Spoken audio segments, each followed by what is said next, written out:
Hello दोस्तों, कैसे हो आप सब। आशा करते हैं कि सब ठीक ही है। मारुति के एग्ज़ाम की काफ़ी कुछ तैयारी मैंने करवाई थी। एग्ज़ाम से पहले बताया था कि और उसमें से काफ़ी क्वेश्चन एग्ज़ाम में देखने को भी मिले। मैं आपको बता दूंगा कौन कौन से क्वेश्चन जो मैंने बताए थे वो मारुति एग्ज़ाम में आए हुए हैं। टेक्निकल क्वेश्चनों ने काफ़ी ज़्यादा परेशान किया इस बार। पिछले 6-7 साल की से जो एग्ज़ाम हो रहा था उसके अंदर काफ़ी कुछ मॉडिफिकेशन क्वेश्चन होके आए थे। साइको के काफ़ी क्वेश्चन थे जिसमें काफ़ी सारा करेक्शन किया गया है। क्वेश्चन वही हैं, खाली आंसर के अंदर काफ़ी सारा करेक्शन किया गया। उनका जवाब खाली तीन जवाब उन्होंने आंसर के अंदर दिए और उसके अंदर से हमें अपना जवाब जो है लिखना था। तो मारुति के एग्ज़ाम में जो मोस्ट कुछ क्वेश्चन आए हैं वो मैंने यहाँ पे लगभग 40-50 क्वेश्चन उतारे हैं कि मारुति के एग्ज़ाम में क्या क्या क्वेश्चन आए थे। समथिंग क्वेश्चन आपको पहले ही बता दिए थे मैंने। मारुति का R&D कहाँ स्थित है, ये क्वेश्चन मैं पहले करवा चुका था, आपको वीडियो में बता चुका था। तो समथिंग इसका उत्तर सबको पता था कि रोहतक हरियाणा के अंदर R&D का प्लांट है वो स्थित है। मारुति का MPV मॉडल कौन सा था, ये क्वेश्चन मेरा उसमें गलत हुआ था। फिर कमेंट के ज़रिए बता दिया गया था कि इसके अंदर MPV जो गाड़ी है वो एटिगा आएगी। मारुति का सिक्योरिटी नंबर क्या है, यह भी क्वेश्चन आया था और आंसर के अंदर आपको 2277 जा भी था जिसने भी किया था। ये भी क्वेश्चन मैंने बताया था आपको। 2 नंबर वाला मारुति का MPV मॉडल कौन सा है। मारुति का सिक्योरिटी नंबर ये मैंने आपको बताया था कि सिक्योरिटी नंबर मारुति के जो भी नंबर हैं वो आप याद कर लो। तो समथिंग इसके बारे में भी मैं वीडियो के अंदर बता चुका था।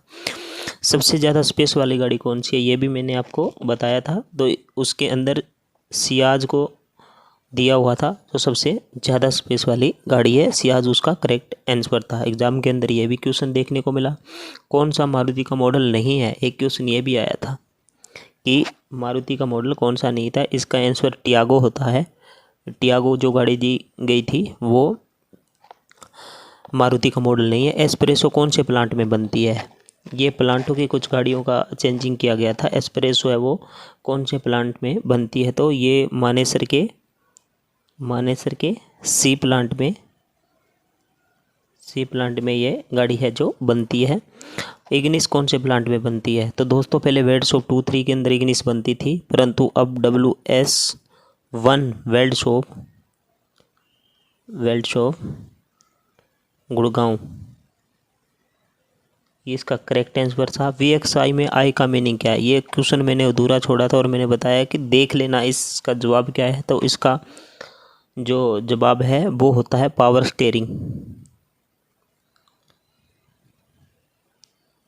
स्टेयरिंग इसका करेक्ट आंसर था। मारुति का टोल फ्री नंबर, ये क्वेश्चन भी आपको बताया हुआ था कि मारुति का टोल फ्री नंबर 1800 102 1800 है। ये एग्ज़ाम के अंदर ये करेक्ट आंसर था इसका। मारुति की कैंटीन का नंबर, ये भी पूछा था मारुति के एग्ज़ाम में। मारुति का कैंटीन का नंबर तो 2253 आंसर के अंदर मौजूद था। मारुति के MD का नाम बताएं, ये भी क्वेश्चन मैं आपको बता चुका था कि मारुति के MD है जो चेंज हो गए हैं और उनका नाम भी मैंने आपको बताया था। हिसाशी ताकेची है जो मारुति का MD का कार्यभार इन्होंने अप्रैल 2022 से संभाला था। गुड़गांव प्लांट के HR हेड का नाम बताएं, ये क्वेश्चन अलग से था।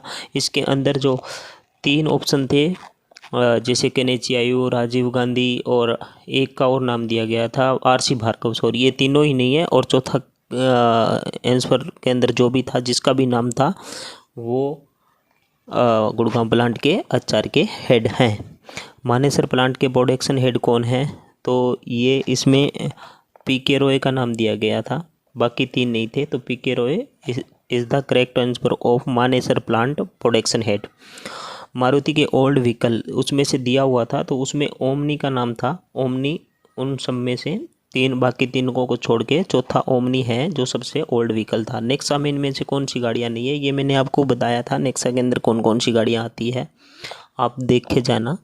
तो नेक्सा में इनमें से कौन सी गाड़ी है, नहीं है। एक गाड़ी दी हुई थी जो नेक्सा के अंदर नहीं थी, उसमें से, और इसमें से 3G 4G 5G ये सब मैंने आपको बता रखा था। इसमें से जो भी आया था उसमें से 4 दे रहे थे, उसमें से एक अलग था, वो खाली बताना था। ये भी आसान था। 2021-22 की सेल्स, ये भी मैंने आपको बताया था कि सेल्स ज़रूर आएगी, तो उसको करेक्ट याद करके जाना। 2021-22 का सेल्स जो भी थी आप उसको आंसर में मेरे हिसाब से राइट ही लिख के आए होंगे। मारुति का 1 ईयर का प्रोडक्शन कितना था, तो ये 15 लाख फर्स्ट में ही आंसर था, एक ए में 15 लाख मारुति का। मारुति के एम्बुलेंस का नंबर बताइए, तो इसमें 3559 जो था वो करेक्ट आंसर था। मारुति का एम्बुलेंस का ये नंबर है। इसके अलावा दूसरा 3514, ये भी मारुति के एम्बुलेंस का नंबर है। ये क्वेश्चन, टिप का मेटल कौन सा होता है, तो आपने वेल्ड शॉप वगैरह वगैरह में काम किया हो तो कॉपर इसका राइट आंसर था। यूज की हुई कारें कहाँ बेची जाती है, तो ट्रू वैल्यू, इसका भी समथिंग मैंने आपको बता रखा था ट्रू वैल्यू के बारे में। 2018-19 की सेल्स जो भी रही हो। पहनी क्या किस ओर संकेत कर रहा है, ये तो सबको पता होगा। पहनी क्या, सीट बेल्ट, ये सीट बेल्ट की ओर इशारा कर रहा था। इसमें मेरे को लगता है डी आंसर था, मेरे हिसाब से सीट बेल्ट लिखा था, या जो भी आंसर था उसमें सीट बेल्ट था, जो वो हमारा करेक्ट आंसर था।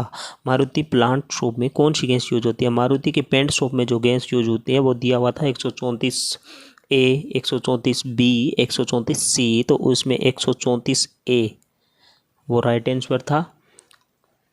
मारुति की सबसे ज़्यादा जल्दी बिकने वाली 1 लाख सेल्स होने वाली गाड़ी, इसका आपको पता ही होगा कि 1 लाख सेल्स कौन सी गाड़ी की हुई है, वो आंसर के अंदर से आपने आसानी से कर दिया होगा, उसको मेरे को बताने की भी ज़रूरत नहीं है। इसके बाद लिखा था कि सियाज है वो कौन से शॉप में बनती है, तो ये मानेसर में बनती है सियाज, मानेसर ए प्लांट के अंदर। प्लांट 1 भी लिख सकते हैं, ए प्लांट के अंदर मानेसर है वो, मानेसर के अंदर है सियाज, वो बनती है। इक्को कहाँ बनती है, इक्को भी वेल्ड शॉप 1 में गुड़गांव प्लांट में बनती है। साफ्ट, ये क्वेश्चन थे जो कुछ एक क्वेश्चन थे जो हार्ड आए हुए थे, टेक्निक क्वेश्चन, समथिंग समथिंग, सब में 4 5 3 2 ऐसे कुछ क्वेश्चन थे जो मुझे लगता है कास्टिंग रिलेटेड जो क्वेश्चन आए थे उन्होंने खासा परेशान किया था, क्योंकि वो वेल्ड शॉप से रिलेटेड क्वेश्चन नहीं थे। और इस बार कुछ नया डाला गया है, वो नया डाला गया वो एक तो यही चीज़ थी, कास्टिंग के क्वेश्चनों का आना। सॉफ्ट स्टॉक की माइक्रोमीटर में उसको है जो हम क्यों उपयोग करते हैं, उसका आएगा। इसका आंसर था समान मापने का दबाव बनाए रखने के लिए, इसका आंसर ये था, समान मापने का दबाव बनाए रखने के लिए। 29 नंबर जो क्वेश्चन है वो एक विद्युत आवेश के प्रभाव की दर के रूप में जाना जाता है, तो वो आपको मैंने ये क्वेश्चन करा रखा था, इसका विद्युत धारा आएगा, विद्युत धारा। ये क्वेश्चन को पूछने का तरीका थोड़ा सा चेंज था। अपसेट बट वेल्डिंग में किस तरह का प्रतिरोध का अनुभव किया जाता है, तो इसमें इलेक्ट्रिक प्रतिरोध क्वेश्चन आंसर के अंदर मौजूद था, ये इलेक्ट्रिक प्रतिरोध। इसके बाद है फाइल के सुरक्षित किनारों का इस्तेमाल किस के लिए किया जाता है। फाइल के 2 किनारे होते हैं जिसमें से एक सुरक्षित किनारा होता है, उसका इस्तेमाल हम किस लिए करते हैं, तो समतल जो सतह होती है उसको फिनिशिंग देने के लिए, समतल सतह को फिनिशिंग देने के लिए, फिनिशिंग देने के लिए इसका इस्तेमाल किया जाता है। निम्नलिखित के किस दस्तानों का उपयोग गर्मी के खिलाफ बेहतर पकड़ के लिए, गर्मी की बात हो जाती है, गर्म का बात होता है, लेदर ग्लव्स इसका करेक्ट आंसर था। लेदर ग्लव्स दिया हुआ था। इसका क्वेश्चन थोड़ा सा इसने उलझा के पूछा था। कास्टिंग में स्प्रो को संदर्भित करता है, तो ऊर्ध्वाधर जो मार्ग है वो हमारा करता है, पर ऊर्ध्वाधर मार्ग नहीं दिया था, तो उसमें लंबवत मार्ग जरूर दिया था। लंबवत मार्ग है जो उसका करेक्ट आंसर था, जिसको वर्टिकल पैसेज बोलते हैं हम, वर्टिकल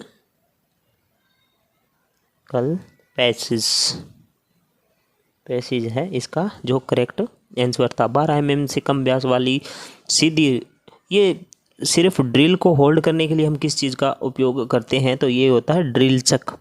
ये क्वेश्चन को थोड़ा सा उसने घुमा घुमा के पूछा था ताकि हम कंफ्यूज हो जाएं। इसमें ड्रिल चक आएगा। वर्नियर कैलिपर के लिस्ट काउंट, ये क्वेश्चन मैंने आपको बताया था। वर्नियर कैलिपर और माइक्रोमीटर का लिस्ट काउंट है वो जो जरूर आएगा। तो अगर उसका में दिया होता है 0.02 होता है। अगर उन्होंने सेंटीमीटर दिया हो तो 0.002 सेंटीमीटर आंसर था। तो मेरे हिसाब से 0.02 में आंसर दिया हुआ था। निम्नलिखित का अगला क्रम होगा। मैथ तो बहुत ही आसान दिया हुआ था, इतना आसान कि पूछो मत। ये सब मैंने आपको बताया था कि अनुपात के क्वेश्चन आ सकते हैं या फिर कॉमन डिफरेंस के क्वेश्चन। तो ये कॉमन डिफरेंस के 4, 8, 10, 14, 16, 4, 8, 4 का डिफरेंस है, 8 और 2, 2 का डिफरेंस है, 10 और 4, 14 का डिफरेंस है, और 14 और 2, 16 का डिफरेंस है। तो अब 4 का आएगा, तो इसका 20 आंसर आना था। 20 अगर आंसर के आपके अंदर था। तो अगला क्रम बताइए। 36, 2, 34, तो 2 का डिफरेंस है 34 और 4, इसमें से हमारा 2 माइनस हुआ है, फिर 34 में से हमारा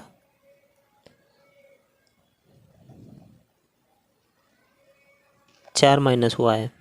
इसके बाद फिर हमारा 2 माइनस हुआ है, इसके बाद 4 माइनस होगा, तो इसका 24 है वो राइट आंसर था। अगर आपके आंसर के अंदर इसके 24 था तो वो 24। इसमें से अलग कौन सा है वही अंधा भी बता देगा। इसका ये था XYZ जो था अलग था, ये तीनों बाकी सेम थे।